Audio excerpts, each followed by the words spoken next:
isang super-duper adventure ang naghihintay sa inyo. Ako naman si Christian para sa laging nalikurin ang pinaka-astig na anong lupa at anong tubig dito sa Pilipinas. Tara, let's go! Unang destinasyon. Anong lupa? Handa na ba kayo mamangha? Bulkan. Boom! Isang uri ng bundok na may butas sa tuktok kung saan lumalabas ang lava, abo at gas. Nakakatakot pero nakaka-amaze. Ito naman ay katatagan. Lawak at patag na lupa. Ang lawak! Para kang lumilipad. Perfect for adventures. Bundok. Ito isang malaking anyong lupa na mas mataas kaysa sa nakapaligid na lupain. Grabe ang tataas! Parang mga higante na nagbabantay sa mundo. Ang gaganda!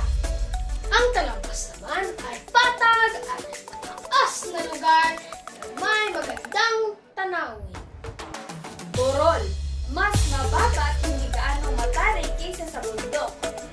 Perfect for hiking and biking. Ang sarap sa pakiramdam. Lawa, anyong tubig na napapaligiran ng lupa. Wow, ang linaw ng tubig. Para kang nasa paraiso. Susunod na anyong tubig. Dive within. Talon. Ang talon na isang anyong tubig kung saan ang tubig mula sa isang ilog o sapa ay bumabagsak mula sa isang mataas na lugar patungo sa isang mas mababang lugar. Karagatan. Pinakamalawak na anyong tubig na sumasapot sa malaking bahagi ng mundo.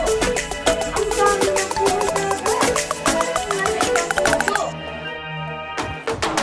Dagat. King anyong tubig na mas maliit kaysa sa karagatan. Target for swimming, surfing, or even just relaxing. Ilog. Umaagos na tubig mula sa bundok patungo sa dagat o lawa. Ang lakas ng agos, adventure is calling.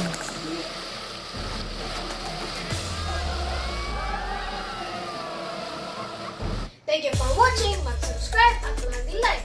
Mabuhay ang kalikasan. Bye!